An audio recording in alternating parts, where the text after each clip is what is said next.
She had been planning it for 3 months, not impulsively, not in a moment of rage, 3 months of research, of patience, of smiling across dinner tables and refilling wine glasses and asking after the pregnancy with the specific warmth of a woman performing concern so completely that nobody in the room had ever questioned it.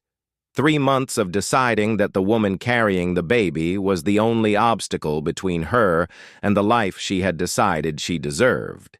And on a Thursday evening in November, at a dinner table surrounded by family who would later describe the meal as warm and wonderful and completely without warning, she acted.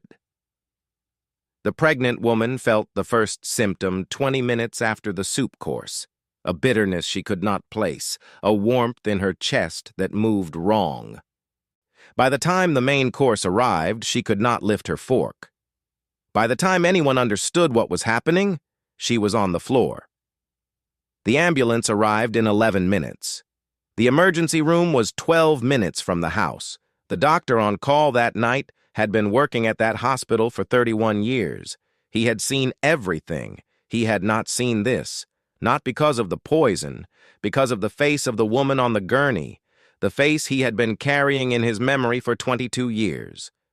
The face of a child he had lost and had never stopped looking for. What happened in the hours that followed? In the emergency room, in the hospital corridors, in the house where a dinner had gone terribly wrong, would destroy one life completely and restore something that had been broken for 2 decades. And this is a story about poison, about the specific evil of someone who smiles while they plan your death.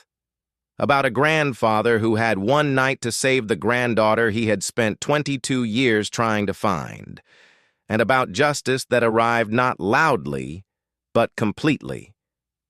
Stay until the end. Before we dive deeper, let us know in the comments where you are watching from. We would love to hear from you. And don't forget to hit that subscribe button so you never miss any of our upcoming videos. Before the dinner and the poison and the emergency room, Amara Osei was the kind of woman who made people feel immediately safe. Not because she performed warmth, but because she was warm in the specific way of someone who had been through enough difficulty to understand what it meant to be received gently by the world. She was 31 years old. She had grown up in foster care in Atlanta, not one home, but 7.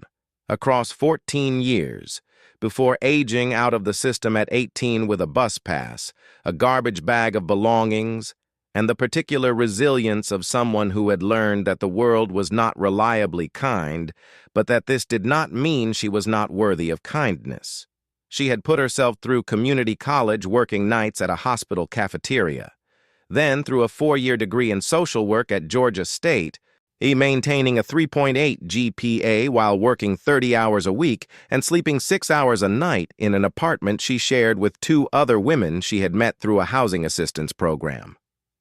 By 31, she was a senior social worker at a child welfare organization in Atlanta, doing the specific work of helping children in the system that had shaped her own childhood.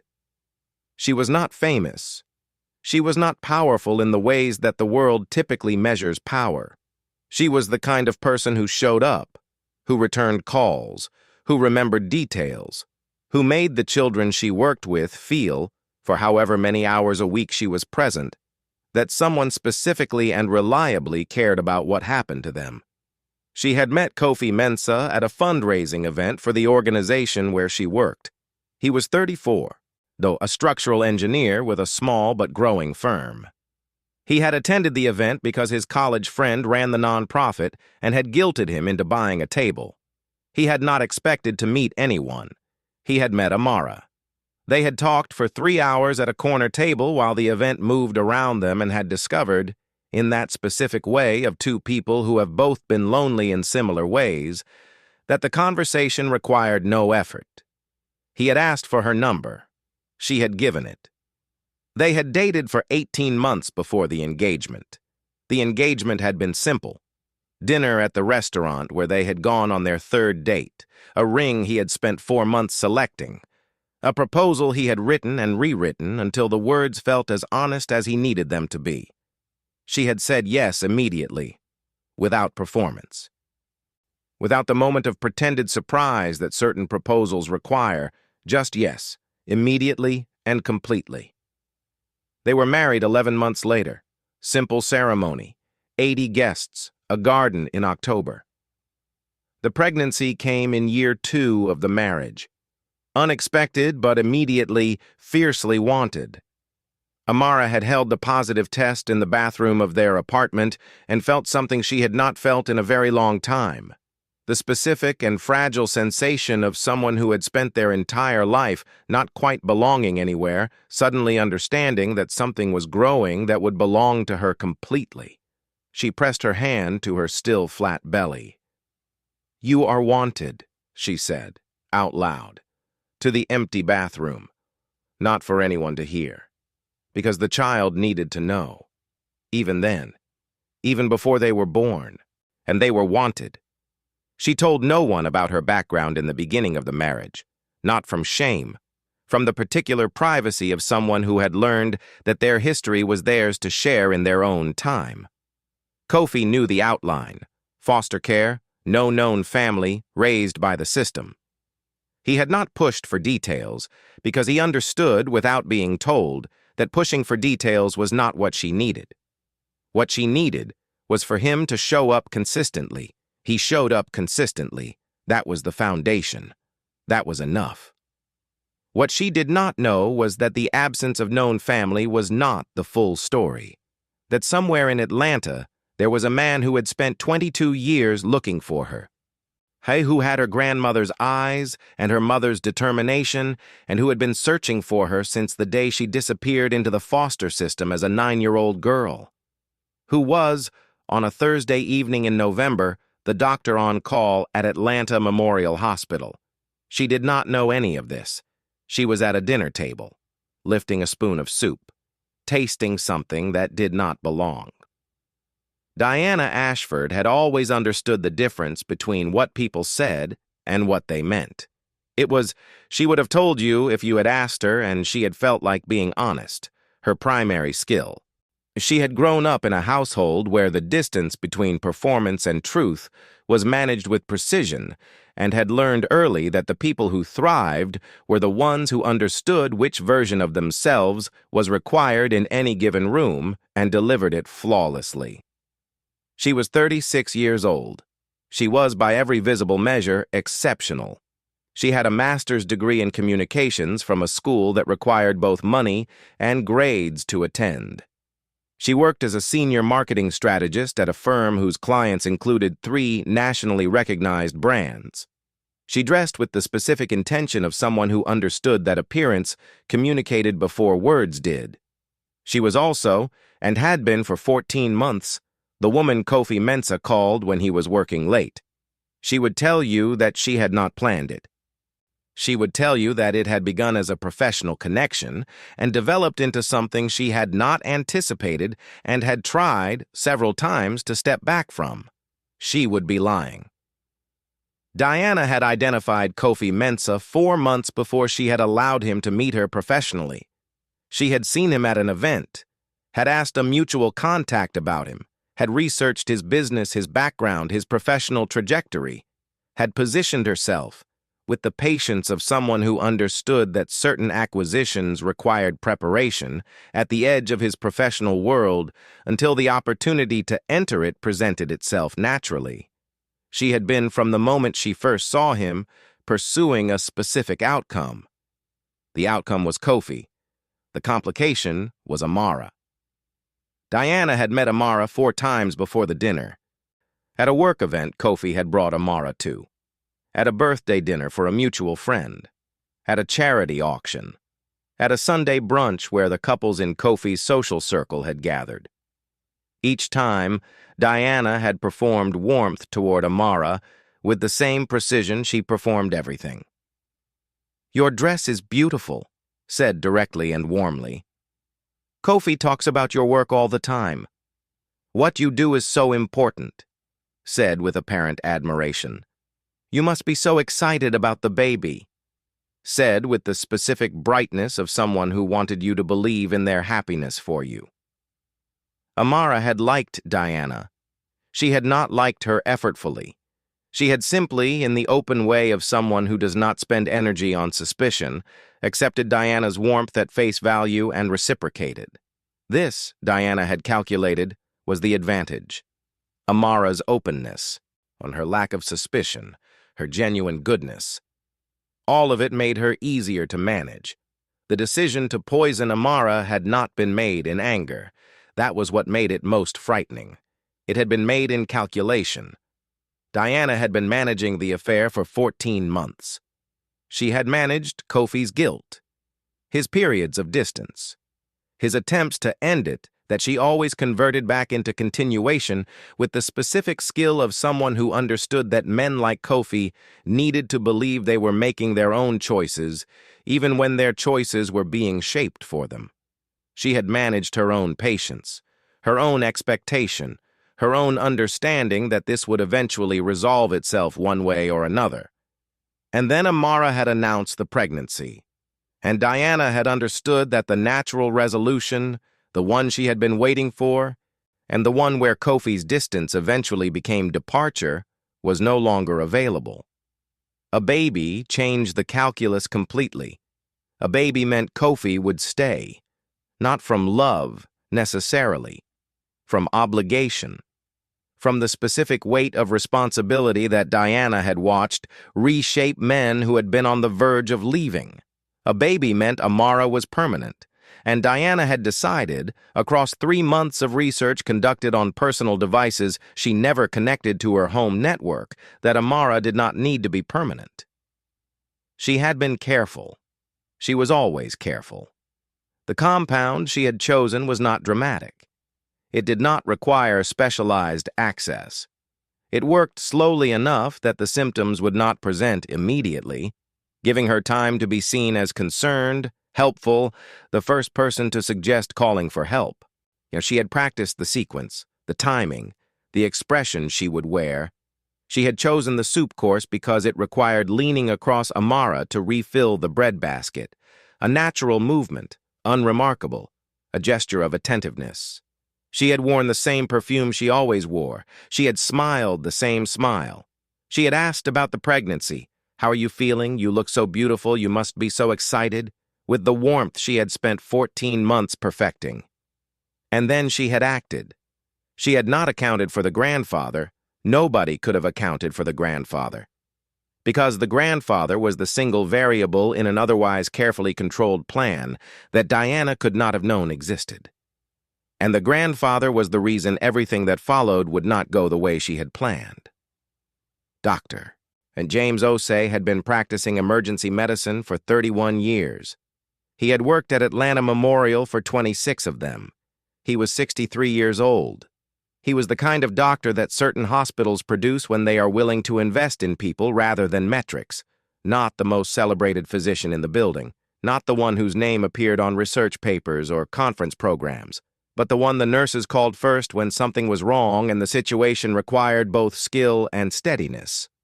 He had the specific quality of someone who had seen too much to be rattled by most things, and who converted what he had seen into a discipline of presence, of being completely in the room, completely with the patient, completely focused on the thing that needed focusing on.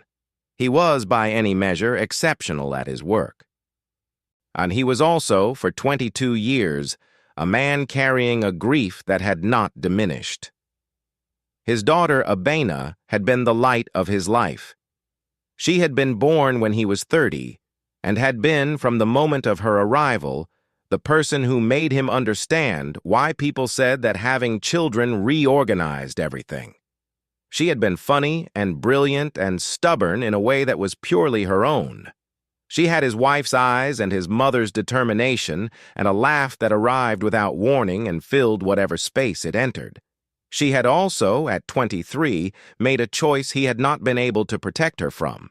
She had fallen in love with a man whose charm concealed something darker, who had, across the 2 years of their relationship, separated her from her family with the patient methodology that James had not recognized until it was too late.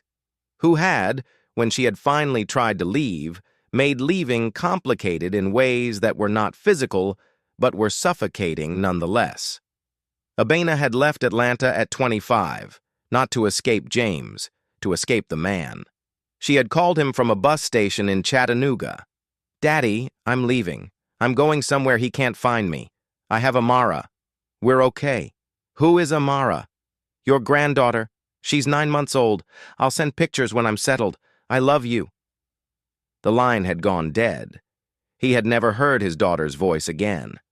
He had looked for her, for years, with the specific determination of a man who understood that giving up was not an option he was willing to accept. He had hired investigators, and had filed missing person reports, had driven to cities where he thought she might have gone. What he had found 3 years later was a death certificate. James Osei, 27 years old, had died in a car accident in Tennessee. Alone. The baby, his granddaughter, had been placed in the foster system in Atlanta after the accident. By the time James had found this information and contacted the relevant authorities, the child had been in the system for 2 years. He had tried to locate her. The records were incomplete, sealed. The specific bureaucratic opacity of a system that protected children sometimes by making them impossible to find. He had been told the child had been placed with a family. He had been told, 2 years after that the placement had changed.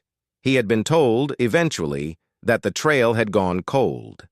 He had never stopped looking. He had simply continued, living his life, working his shifts, carrying the photograph of Abena holding a 9-month-old baby that he had found in her apartment after her departure and that he had looked at every day for 22 years.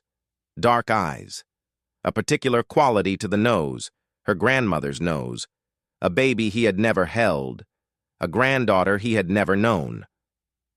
On a Thursday evening in November, his shift began at 7. The ambulance call came in at 8:42. Pregnant woman. Suspected poisoning. Rapid onset of symptoms consistent with ingested toxin. Baby's heartbeat decreasing. He had prepared the emergency room with the efficiency of 31 years. He had been ready when the gurney came through the doors. He had looked at the patient's face. And the 31 years of steadiness had, for the first time in his career, required an effort to maintain. Because the woman on the gurney had his daughter's eyes, his mother's determination visible even in unconsciousness. A face that was not Abena's, a face he had never seen before, and yet was, in some way, he understood immediately and completely, a face he had always known. He had not stopped working. He had not paused. He had continued with the precision that had kept patients alive for 31 years.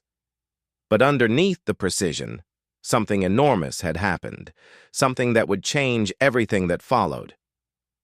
The gurney came through the doors at 8:42. 2 paramedics. A woman who was visibly pregnant, 7 months, James estimated immediately from the profile, unconscious but breathing, her vital signs unstable in the specific way that suggested ingested toxin working through her system. He moved. Not with urgency that suggested panic, with the specific focused urgency of someone who knows exactly what needs to happen and in what order. "What do we have?" he asked the paramedic without looking up from the patient. 31-year-old female, 7 months pregnant, collapsed at a dinner party approximately 40 minutes ago. Witness described her complaining of chest pain and dizziness before losing consciousness. No known allergies on record. Husband is outside. He rode in the second ambulance. Tox screen immediately, James said, and get me fetal monitoring now. He was already assessing pupils, skin color, breathing pattern, at the specific constellation of symptoms that he had learned across 31 years to read as quickly as most people read text. The pattern was recognizable, not immediately and not with certainty, but the quality of the unconsciousness, the specific way her body was responding, suggested something ingested rather than something organic. He was 3 minutes into the initial assessment when he looked at her face properly. He had been working the way he always worked, patient as a collection of symptoms and vital signs and required interventions. And he looked at her face. The eyes were closed, but the structure of the face was open to him. The line of the jaw, the specific shape of the nose, the quality of the skin. He had looked at a photograph every day for 22 years. He knew that face, not this face. But the architecture underneath this face, the inheritance of a face. He continued working. His hands did not stop. His voice did not change. The nurses and residents around him saw nothing different in his behavior. But inside the space between his professional function and his personal self, something had cracked open. He needed confirmation. He could not seek it now. Now there was a woman and a baby who needed him completely. He would seek confirmation after, if there was an after. The toxicology screen came back 40 minutes later.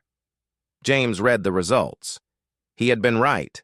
Not a commonly available poison, something that required research to identify and some effort to obtain. That something chosen specifically for its ability to present as a sudden medical event, cardiac or neurological, to anyone who was not specifically looking for it. Someone had looked for it. Someone had researched this. He handed the results to the resident beside him. "Get me the attending toxicologist and call the police." The resident looked at him. "Dr. Osei?" "This is not a medical emergency," he said. "It is a medical emergency that was created deliberately." His voice remained completely even. "Call the police." Kofi Mensah was in the family waiting room. James found him 20 minutes later, after the immediate crisis had been stabilized, after the baby's heartbeat had been brought back to a safer range, after the toxicologist had been briefed and the police had been called. Kofi was 34 years old, and he looked, thus sitting in the plastic chair of the family waiting room, exactly like a man whose world had just been reconstructed around a terrible new center. He stood when he saw James coming. "My wife..."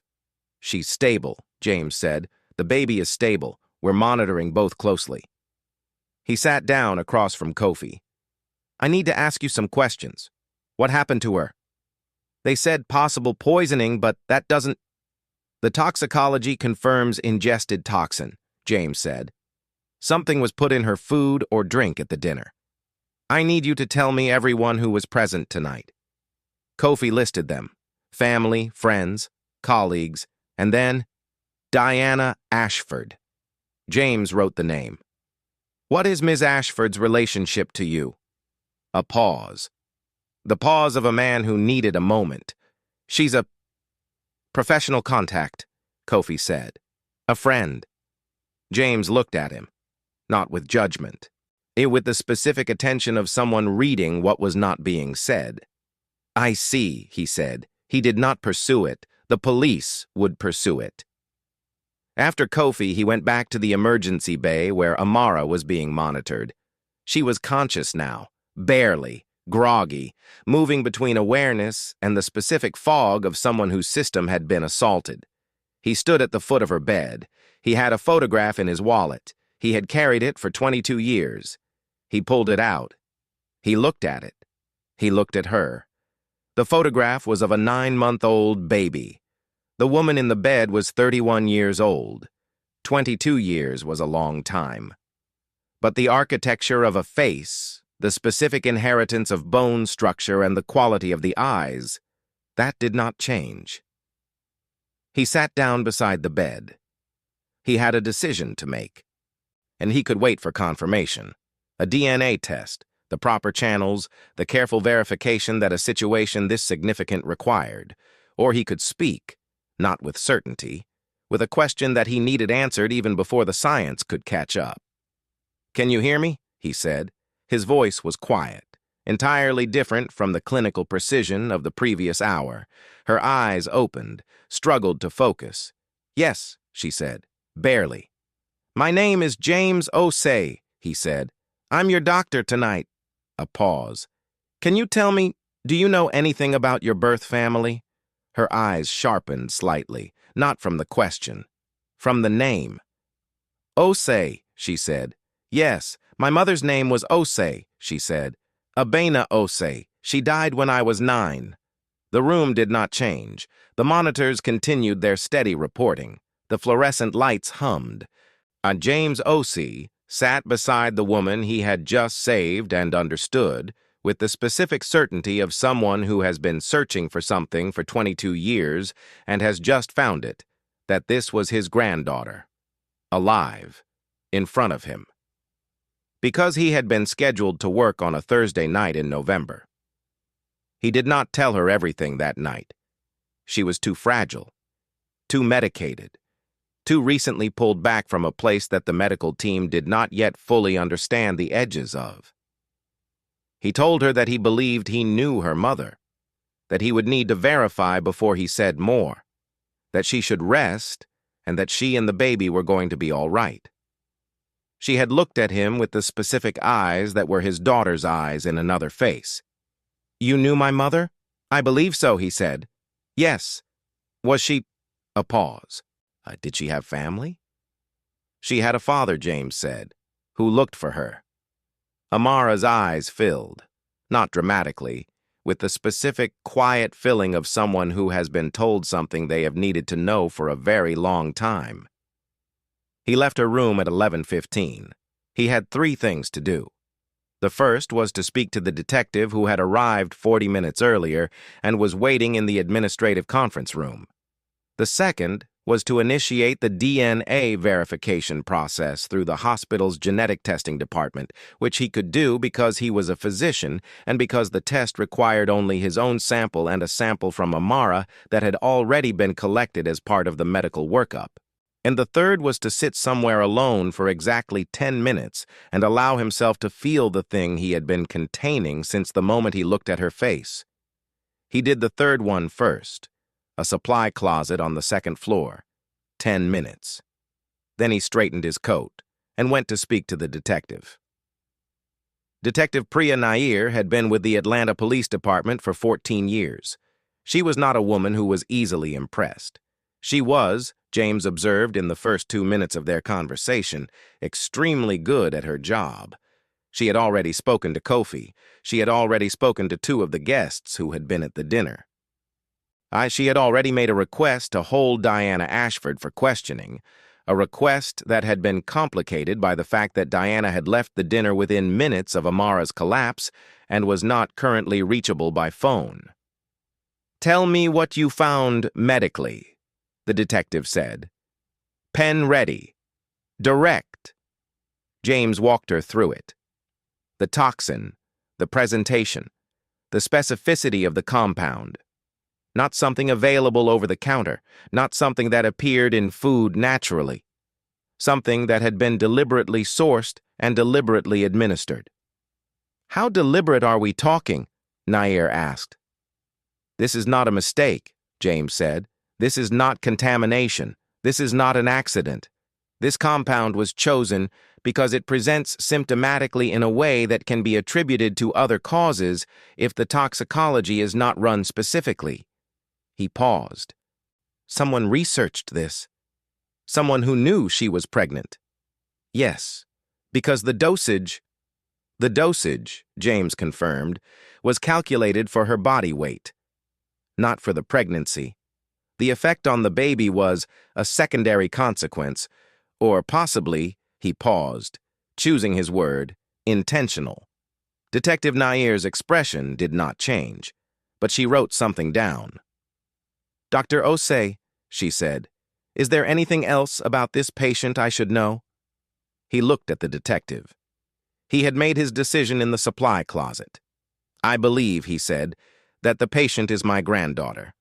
I have initiated genetic verification. I expect confirmation within 48 hours. Detective Nair looked at him. Your granddaughter. My daughter died 22 years ago. She had a 9-month-old child who entered the foster system in Atlanta.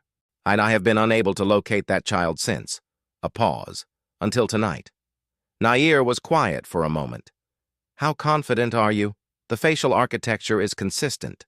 She confirmed her mother's name. The age aligns.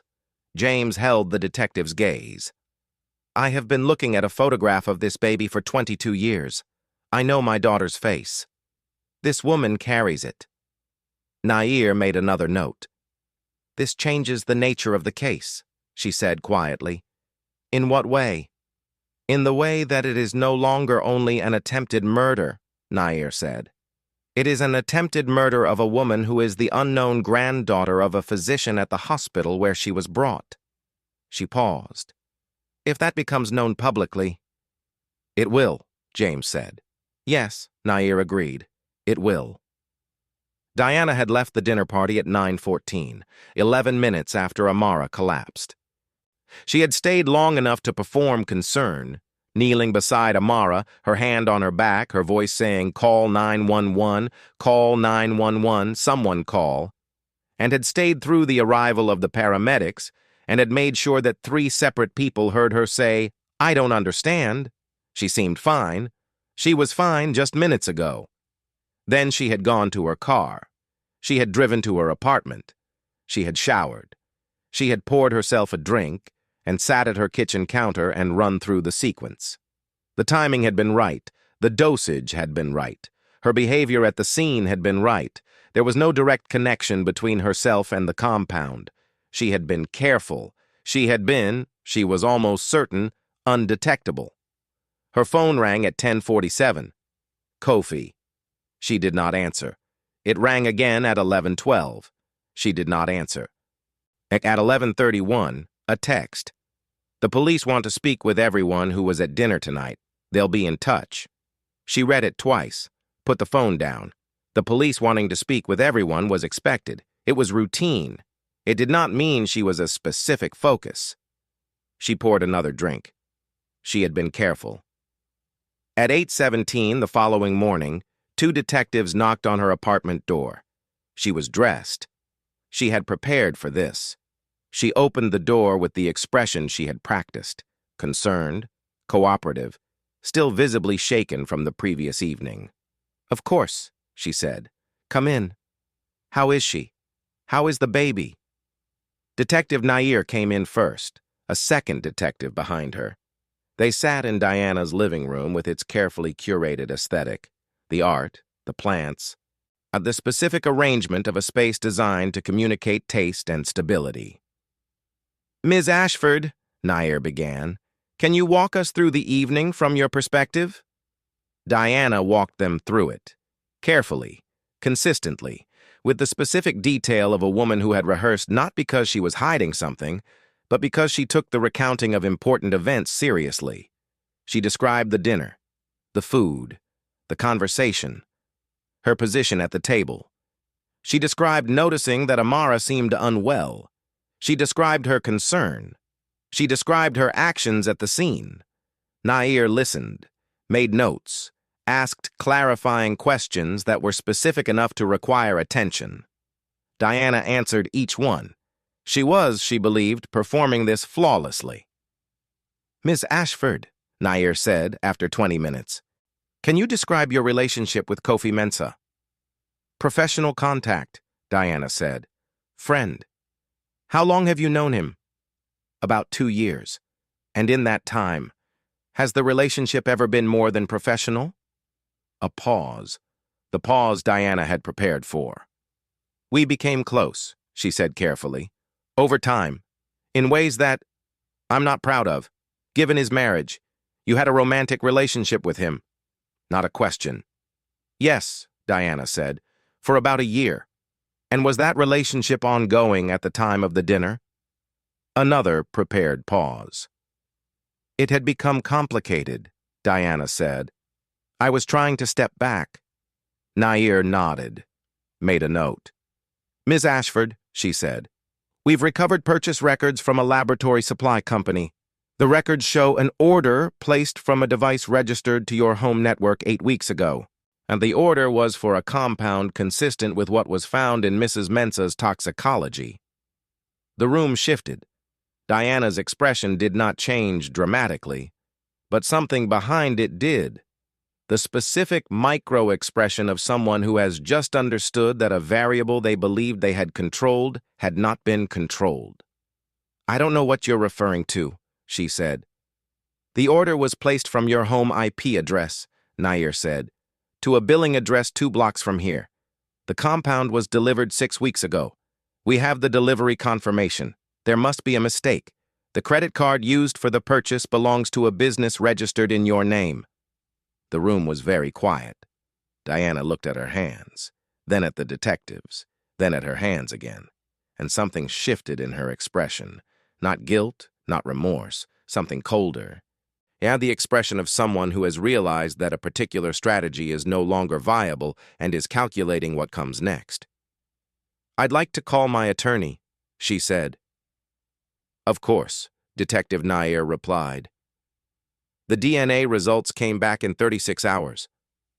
James was in his office when the notification arrived. He had told no one about his belief. Not the hospital administrators, not his colleagues, not Amara, beyond the careful sentence he had offered the night of her admission. He had told Detective Nair because Nair needed to know. He had told no one else, because telling required certainty. And certainty required this. He opened the results, read the first line, then the second. And then he set down the paper and looked at the window of his office that faced the hospital parking lot and the Atlanta skyline beyond it, and he allowed himself, for the first time in 36 hours, to breathe completely. The probability was 99.97%. Dr. James Osei and the patient, designated Amara Osei Mensa, shared a first-degree genetic relationship consistent with grandparent and grandchild.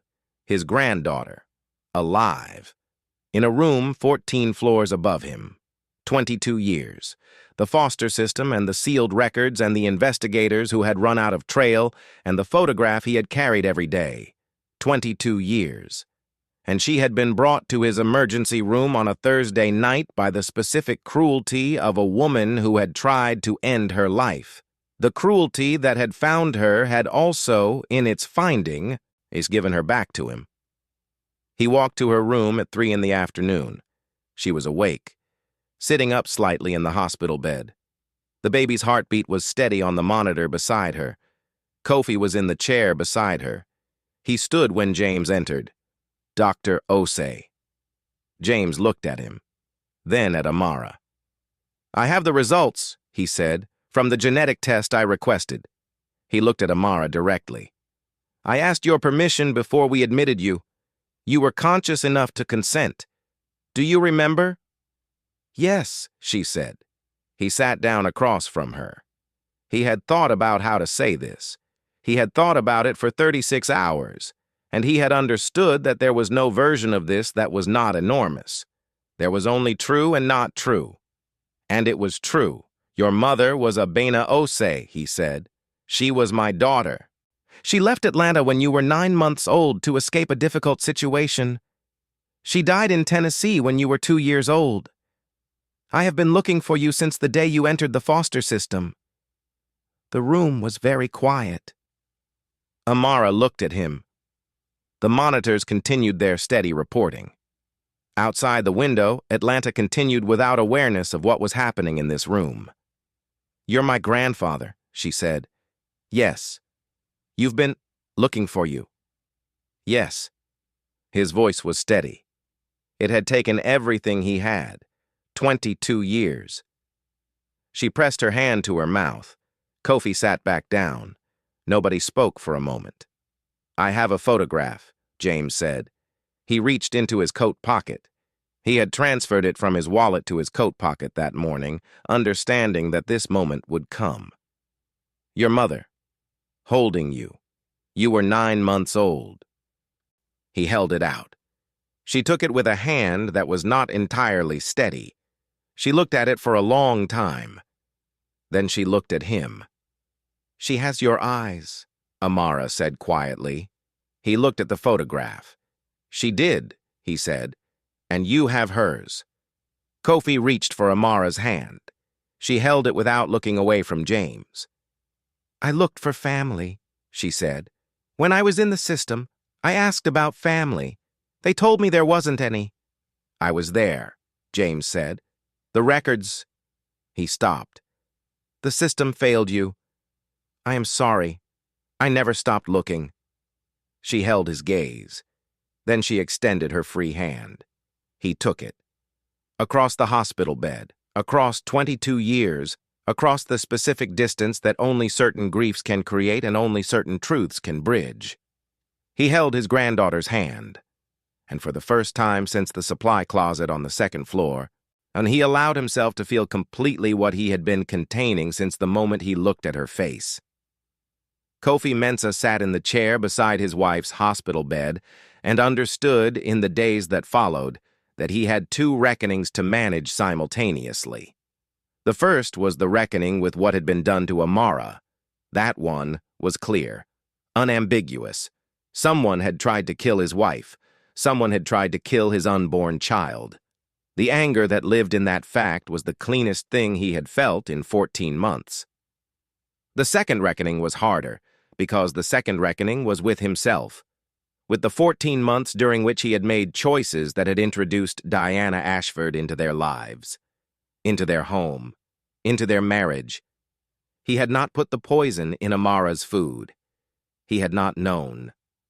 And he had never, not for one moment, have imagined that Diana was capable of what the evidence was revealing she had done. But he had created the conditions. He had given Diana access. He had allowed her continued presence in spaces where his wife existed. He had not been the instrument. He had been the door. He told Amara on the third day, not because the police had not already raised questions she would eventually ask him directly, because she deserved to hear it from him. He sat beside her bed and he told her everything. The 14 months. How it had begun. How he had tried to end it and had not. How he had continued because Diana was skilled at continuation. How he had told himself it did not touch his marriage. How he had been wrong about that in more ways than he had known. Amara listened. She did not interrupt, and she did not cry. She looked at him with the specific expression of someone who is receiving information they are processing with honesty rather than performance. When he finished, the room was quiet. "Did you love her?" Amara asked. "No," Kofi said.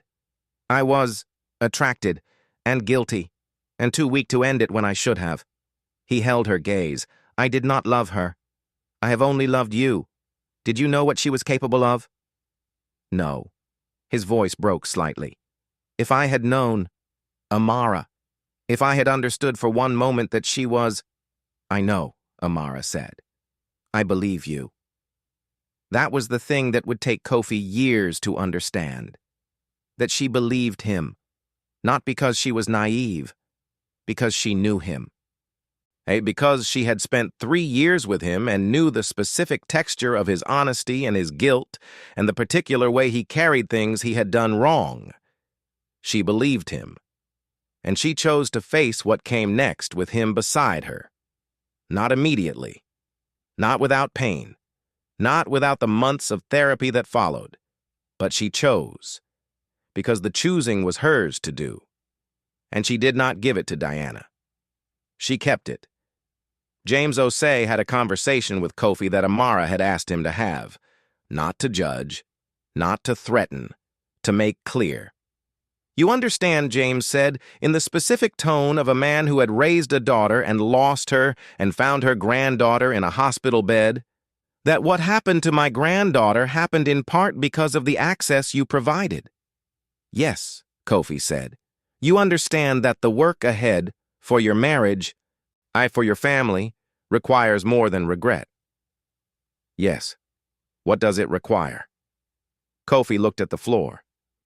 "It requires me to be the kind of man she deserved from the beginning," he said, "and to spend the rest of my life proving that I can be that man." James studied him. "She chose you," he said. "That choice is hers. I respect it." A pause. "Don't make her regret it." "I won't," Kofi said. James held his gaze for one more moment, then nodded. "Once. Good." The case against Diana Ashford was not built dramatically. It was built methodically, The way all strong cases are built, evidence by evidence, record by record, connection by connection. The laboratory purchase records had been the first. The delivery confirmation had been the second.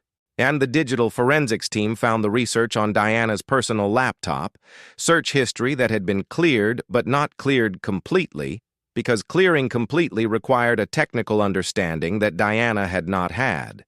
Searches for the compound, for dosage calculations, for symptom presentation, for how long a toxin of that type would take to act. 6 weeks of research, conducted at home, on a device she had used for everything else. The arrogance of someone who believed she had thought of everything and had not thought of digital forensics. The third piece of evidence was a receipt. A pharmacy 2 miles from Diana's apartment. A compound that on its own was unremarkable. A common household chemical. Combined with the laboratory purchase in the specific ratio the forensic chemist identified, not unremarkable at all. And the fourth piece was a witness. A neighbor in the apartment building adjacent to Diana's who had seen her in the building's shared garden at 6 a.m. on the morning after the dinner, using the building's incinerator, burning something. The incinerator was located, the ash was examined, partial remains of a set of latex gloves, and the partial remains of a small glass vial consistent with the type used to transport the compound identified in Amara's toxicology. Detective Nair presented the evidence summary to the district attorney's office on day 5. The DA reviewed it the same afternoon. Diana Ashford was charged with attempted murder in the first degree, attempted murder of Amara Osei Mensa, and, given the pregnancy and the documented risk to the unborn child, a second charge, attempted murder of the unborn child. The arrest happened on a Tuesday morning. Diana was at her office. Detective Nair had chosen the location specifically, not out of cruelty, out of documentation. 240 co-workers, the marketing firm's open plan office. Diana Ashford being escorted from her desk to the elevator in handcuffs. Her attorney, called immediately, present within 40 minutes, was excellent. But excellent attorneys cannot prevent arrests when the evidence is what the evidence was. Diana was processed. She posted bail. She was released with conditions. She said nothing publicly. Her attorney said nothing publicly. But the story had already left the building it had started in. James heard about the arrest from Detective Nair. He was in his office. He read the text. He sat with it for a moment. Then he called his wife who had been with him through 31 years at Atlanta Memorial, who had been with him through the search for Abina, through the discovery of the death certificate, through the cold trail and the sealed records and the 22 years of not knowing. "She's been found," he said, "and she's safe." His wife did not speak for a long moment. "Come home," she said. "I'm leaving now." He locked his office. He walked through the hospital he had worked in for 26 years. Past the emergency room where Thursday night had changed everything. Past the elevator that led to the floor where his granddaughter was recovering. He stopped. He went up. He knocked on Amara's door. She was awake, Kofi beside her. "I wanted to tell you," James said from the doorway. "She's been arrested." Amara absorbed that. Then, "Is she going to prison?" The evidence is significant," James said. "Yes, I believe so." Amara nodded. She looked at her belly. The baby moved. She pressed her hand to it. "Good," she said. Not dramatically, not with visible satisfaction, with the specific and complete simplicity of a woman who has received news that a threat to her child has been addressed. Good. James had not intended for the story to become public, but stories of this nature have their own momentum. A source inside the police department, not Detective Nair, who would never, had mentioned the case to someone, that someone had mentioned it to someone else. By day 8, the outline of the story had appeared on a local Atlanta news website. Pregnant woman poisoned at dinner party, suspect linked to husband's affair. The article was incomplete. It did not have the grandfather detail. It did not have the 22 years of searching. It did not have the specific extraordinary coincidence, or fate, or whatever the right word was, of a doctor recognizing his own granddaughter on a gurney. That detail appeared 3 days later. A journalist who covered human interest stories had found her way to the complete picture. She had called James. He had spoken to Amara first. Amara had said, "Tell it. If it helps anyone, tell it." The article ran on a Friday morning. By Saturday, it had been shared 200,000 times. By Sunday, the number was past 1 million. The response was not what James had expected. He had expected interest. He had not expected the volume of messages from people who had been separated from family through the foster system, from grandparents who had lost grandchildren to the system and had never stopped searching, from foster children who had become adults and were still looking for the families that had been taken from them, from social workers and family advocates and attorneys who worked in the specific area of family reunification. The story had landed somewhere, in the specific place where personal stories land when they speak to something larger than the individuals inside them. Amara read the messages from her hospital bed. James sat beside her as she read. She read for a long time. Then she set down her phone. "There are so many people," she said. "Yes." "Who are still looking?" "Yes." She looked at the baby monitor, at the steady heartbeat, at the life that had survived what had been done to it. "When I'm out of here," she said, I want to do something." "What kind of something?" "The kind that uses what happened to us to help them."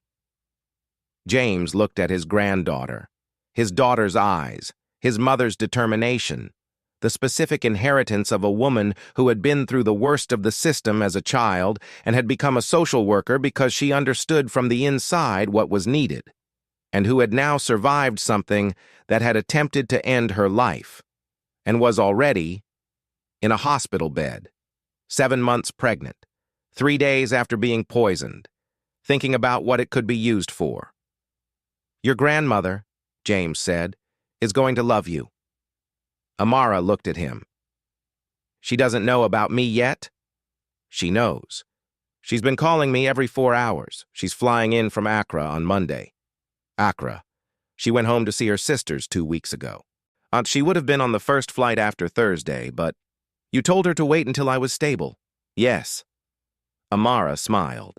"For the first time since Thursday, you're going to be a lot to adjust to," she said. James smiled back. "Yes," he said. "We both are."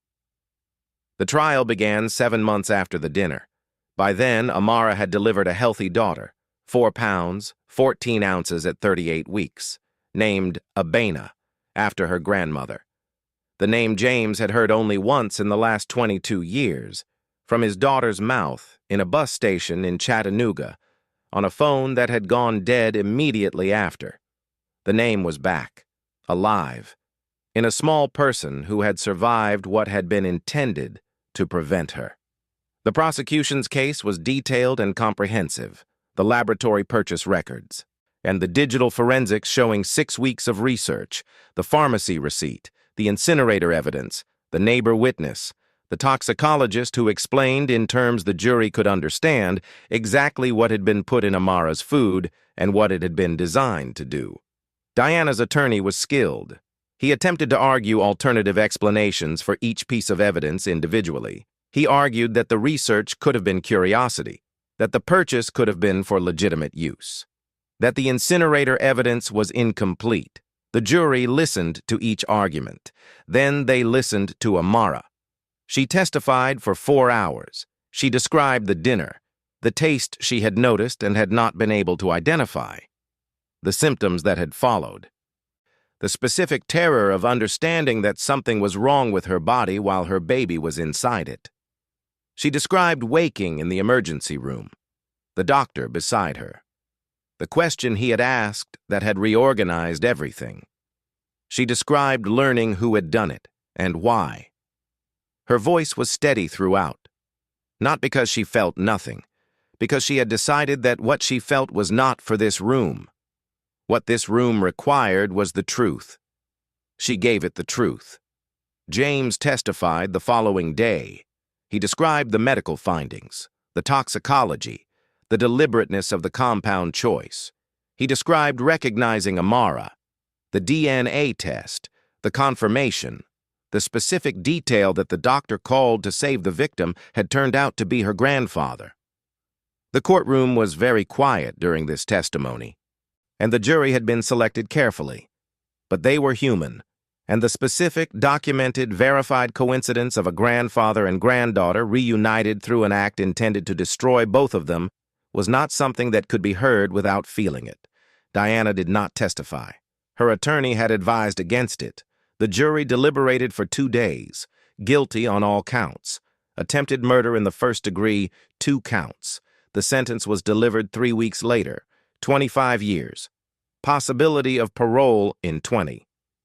Diana Ashford, sitting at the defense table with the composed expression she had worn throughout the trial, received the sentence without visible reaction, as though she had decided that composure was the last thing she could control. She maintained it, walked out of the courtroom with her attorney. Behind her, in the gallery, Amara sat beside James, beside Kofi, beside James's wife, a small, determined woman named Margaret who had arrived from Accra and had held Amara for a long time before saying a single word, and who had not been more than an arm's length from her since, beside a 4-month-old baby named Abena, who was asleep in a carrier against her mother's chest, unaware of everything, perfectly present, simply here. A year after the dinner. Amara Osei was 11 months old. She had her great-grandmother Margaret's laugh and her great-grandfather James's eyes, and her mother's specific quality of making every room she entered feel like it had been waiting for her. She did not yet walk, but she stood. And at the edge of the coffee table in the living room of the house in Atlanta, that had been the site of 7 months of slow, deliberate, imperfect repair, she stood and she looked at the room around her, and she released the coffee table, and she took 2 steps and fell, and looked at the floor with an expression of complete affront, then looked up at the people in the room, Amara, Kofi, James, Margaret, and smiled the specific smile of someone who had done the thing and intended to do it again. The organization had been Amara's idea. She had spent 8 months building it while simultaneously raising an infant and managing a marriage in repair and being introduced to a family she had not known she had. The Abena Foundation, named for her mother, focused on the specific and underfunded work of family reunification, connecting grandparents, aunts, uncles, siblings who had been separated by the foster system and had not been able to find each other through the existing channels. James had provided the initial funding, not because he was wealthy, because he had liquidated the investment account he had been adding to for 22 years. The account he had started the year Abena left. The account he had told himself was for when she came home. She had not come home, but something had come home, and the money, he had told Amara when she had asked about it, was already in the right place. Margaret had stayed. She had flown in from Accra intending to stay 2 weeks. She had stayed a year. She had, in her particular quiet, efficient way, become indispensable to the household in ways that nobody had planned and everyone had depended on. She had also become, in the specific way of certain grandmothers, the person Abena ran to when she fell, or tried to run. At 11 months. She's going to walk, Margaret told Amara on a Sunday morning. She took 2 steps yesterday. She'll be running by Thursday. That seems fast. Abena was running at 11 months. A pause. My Abena, Margaret said. Your mother, the name between them, not heavy, not sad. Present, the way certain people remain present after they are gone. Not in grief, but in the specific ongoing reality of who they were. She would have loved this, Amara said. She does love it, Margaret replied. I am certain of this.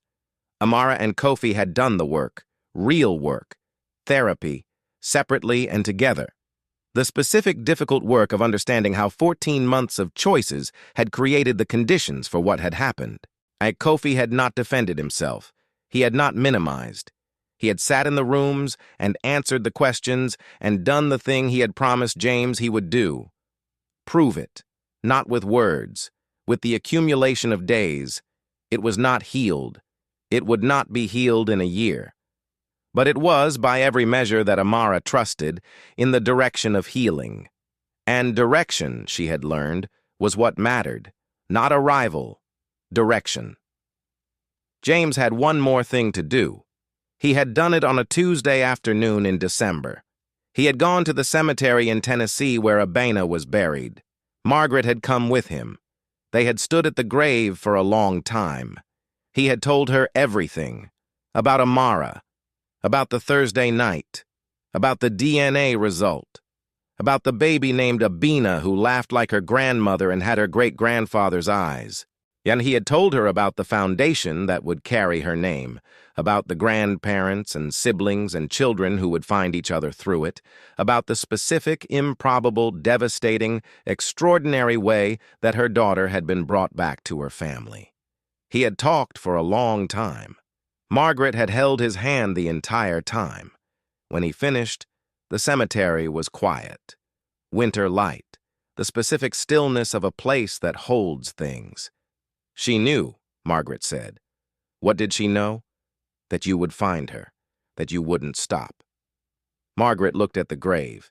She knew that about you. James looked at the stone. His daughter's name, her dates, the specific brevity of a life that had ended too soon. I found her, he said, not to Margaret, to Abena. 22 years, but I found her. He placed his hand on the stone. And the winter was cold, the sun was pale, and somewhere in Atlanta, his granddaughter was putting her daughter to sleep in a room named after her mother. And the world was not healed, and the loss was not undone. But something had been returned, and that specific, partial, extraordinary something was enough to stand beside. There are stories that stay with you because of the villain, and there are stories that stay with you because of what survived the villain. This is the second kind. Diana Ashford planned for 3 months. She researched, she prepared, she positioned herself. She smiled across dinner tables and asked about the pregnancy and performed concern so convincingly that nobody around her saw what she was doing. She believed she had thought of everything. She had not thought of a grandfather. She had not thought that the doctor on call on a Thursday night in November would be the man who had been looking for the woman on his gurney for 22 years. She had not thought that the act intended to end a life would be the act that reunited a family. That is not poetic justice. It is something more specific than that. It is the way that certain terrible things carry within them the seeds of the thing they were trying to destroy. Diana tried to end Amara. She gave Amara back to the family she had spent 31 years without. That is not something Diana intended. It is something that happened anyway. Because truth, even when it arrives through terrible circumstances, arrives. And when it arrives, if you are patient enough, and careful enough, and honest enough to let it, it changes everything. Hit the like button. Tell me in the comments where you are watching from. Tell me if you have a story about family separated and found. Tell me what this story brought up in you. Share it with someone who needs to hear that survival is not only possible, it can become the beginning of something that was always meant to exist. And subscribe with notifications on, because every week I bring you stories of people who survived the worst and found in the surviving something they could not have found any other way.